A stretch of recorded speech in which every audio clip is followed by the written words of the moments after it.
Welcome back. بات ہو رہی ہے نقل، چیٹنگ، بوٹی، جو بھی آپ کہہ لیں، اس کا بڑھتا ہوا رجحان. کیا وجوہات اس کی ہو سکتی ہیں؟ اس پہ سیر حاصل گفتگو آج ہوگی. میرے ساتھ اس وقت تشریف فرما ہے commander Najeeb Anjum, principal sir Adamjee institute intermediate and degree college. Commander صاحب پچھلے 36 برس سے شعبہ تعلیم سے وابستہ ہیں.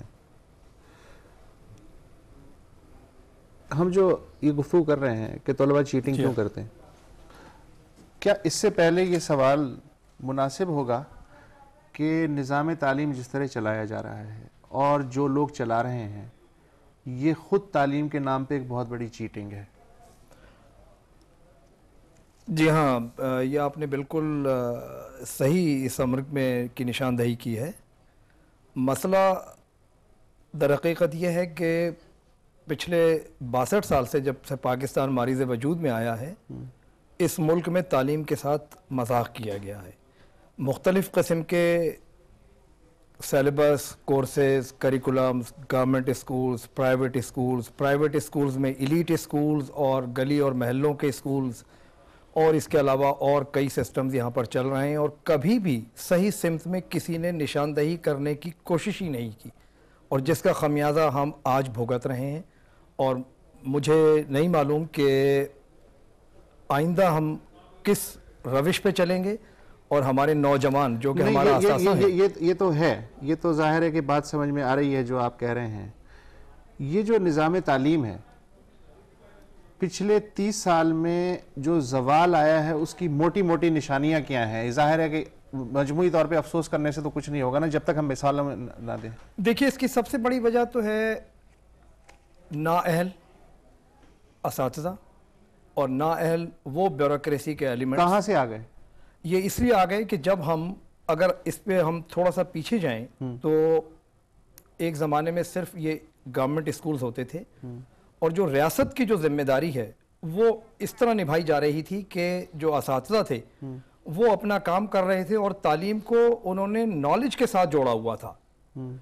لیکن المیہ یہ ہوا ہمارے ملک میں کہ آہستہ آہستہ یہ جو تعلیم اور نالج کا اور آپس میں جو رشتہ تھا، یہ ٹوٹتا چلا گیا. سر کیسے ٹوٹتا چلا گیا؟ اس کی وجہ یہی، جیسے میں نے آپ سے عرض کیا کہ پولیٹکس آ گئی بیچ میں. کیا آ گیا؟ مافیا آ گئی؟ کیا ہوا؟ کیا پولیٹکس اس لیے آ گئی کہ تعلیم جو ہے، اس کے اندر سب سے زیادہ جو ریکروٹمنٹ ہے وہ اس ملک میں موجود ہے.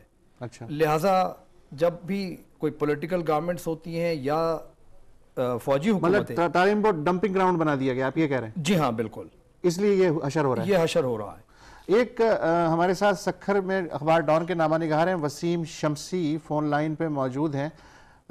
Board of intermediate and secondary education Sukkur کے امتحانات 2 روز سے ہو رہے ہیں.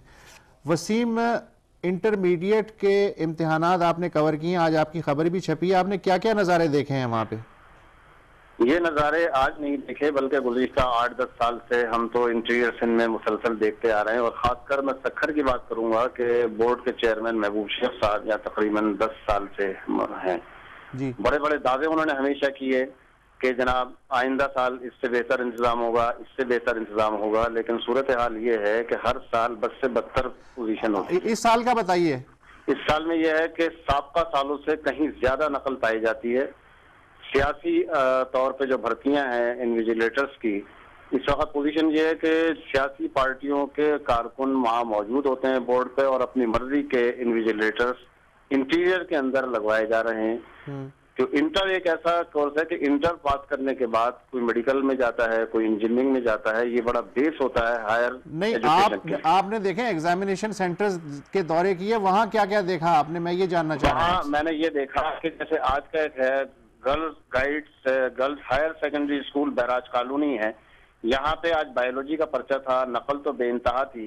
اس کے ساتھ ساتھ یہ ہوا کہ وہاں پہ پرچہ 40 منٹ لیٹ دیا گیا، 15 منٹ پہلے لے لیا گیا. چیخو پکار پر ان کو سزائیں بھی دی گئی، مار پیٹ بھی کی گئی. نقل کا یہ رجحان ہے کہ جو وہاں پر اسٹاف ہے، انویجیلیٹرز ہیں، پولیس ہے، انتظامیہ ہے، سیاسی کارکن ہے، بلا روک ٹوک صحافی کی جانب پہ پابندی ہے. صحافی نہیں جاتا، وہ اندر بلا روک ٹوک اندر پرچے چل رہے ہیں. گائیڈ سے باہر رکھی ہوئی ہیں.